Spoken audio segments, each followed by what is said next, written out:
السلام علیکم ورحمۃ اللہ وبرکاتہ۔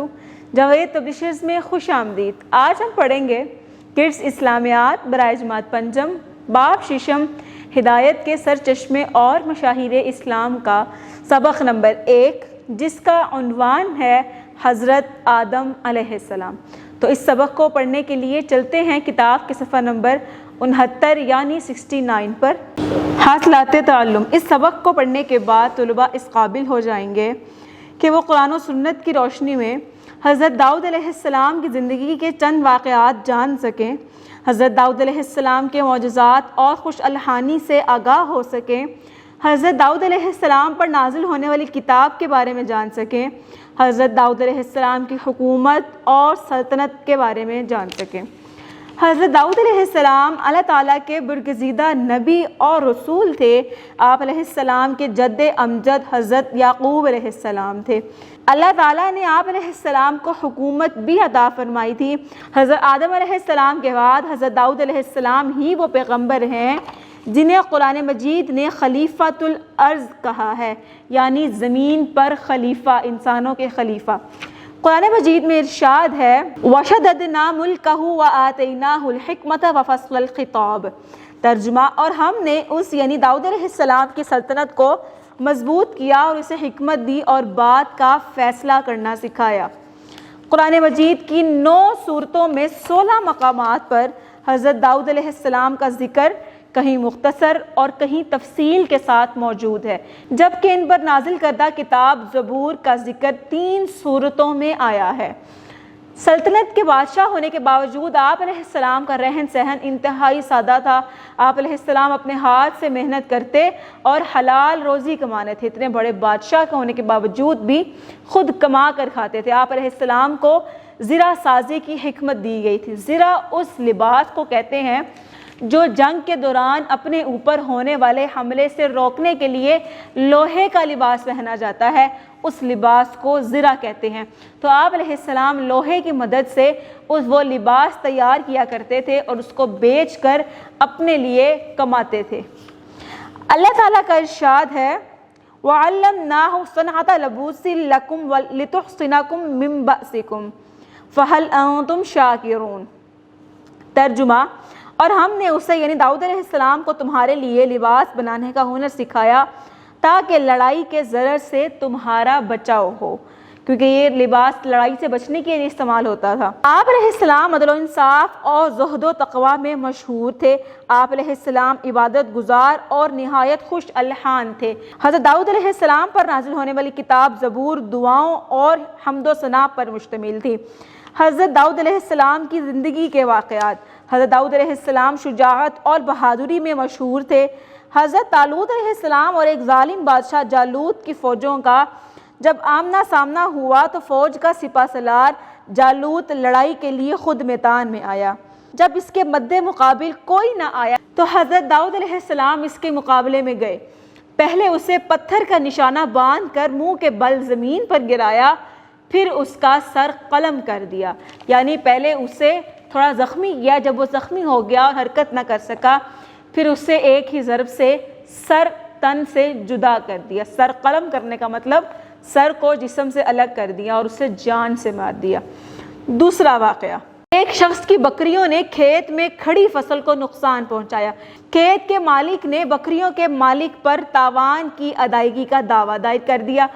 جب بکریوں کے مالک نے اپنی بکریوں کو فصل میں چھوڑ دیا تو اس نے ساری فصلوں کو تباہ کر دیا۔ جب فصلیں اس میں چرنے لگی اس کو کھا گئی سارا، اور وہ ساری جو فصل تھی جو اس نے بیچنے کے لیے رکھی تھی وہ ساری خراب ہو گئی۔ اب جب مقدمہ دائر کیا انہوں نے حضرت داؤد علیہ السلام کے پاس، تو مقدمہ حضرت داؤد علیہ السلام کی عدالت میں پیش ہوا۔ حضرت داؤد علیہ السلام نے فیصلہ سنایا کہ فصل کی مالیت چونکہ بکریوں کی قیمت کے برابر ہے، اس لیے بکریاں بطور تاوان کھیت کے مالک کو دی جائیں، یعنی جتنی اس کی فصل خراب ہوئی تھی، جو اس کے فصل کے خراب جو فصل تیار تھی اس کی قیمت تھی، وہی قیمت خراب کرنے والی بکریوں کی تھی، یعنی مکمل بکریاں بھی اسی قیمت کی تھیں۔ تو حضرت داؤد علیہ السلام کے فیصلے کے مطابق وہ بکریاں اس مالک کو دے دی گئیں جس کی فصل خراب ہوئی تھی۔ اگلا واقعہ دیکھیے۔ حضرت داؤد علیہ السلام کے انصاف کا چرچا تھا اور ان کی سلطنت میں لوگ خوشحال تھے۔ آپ علیہ السلام بیس بدل کر بازار میں جاتے اور لوگوں سے پوچھا کرتے کہ داؤد کیسے آدمی ہیں۔ لوگ جواب میں آپ علیہ السلام کی تعریف کرتے، یعنی اگر لوگوں کے سامنے اپنے بادشاہ ہونے کو ظاہر کریں گے، بادشاہ کے طور پہ بن کے جائیں گے تو یقیناً لوگ تعریف ہی کریں گے۔ اگر حقیقت معلوم کرنی ہو تو اپنا حلیہ بدل کر گئے تاکہ لوگ انجان سمجھیں، اور اگر کوئی برائی ہو بادشاہ میں وہ بھی ذکر کریں۔ لیکن چونکہ برائی تھی نہیں، انصاف کرتے تھے، مشہور تھا انصاف زمانہ، تو لوگ تعریف ہی کرتے، تو انہیں اپنے ملک و سلطنت پر اطمینان ہوتا کہ بادشاہت اچھی جا رہی ہے۔ حضرت داؤد علیہ السلام کے معجزات۔ حضرت داؤد علیہ السلام کے لیے اللہ تعالیٰ نے پہاڑوں اور پرندوں کو مسخر کر دیا تھا۔ قرآن مجید میں ارشاد ربانی ہے، اور ہم نے پہاڑوں کو داؤد علیہ السلام کے لیے مسخر کر دیا کہ ان کے ساتھ تسبیح کرتے تھے، اور پرندوں کو بھی مسخر کر دیا۔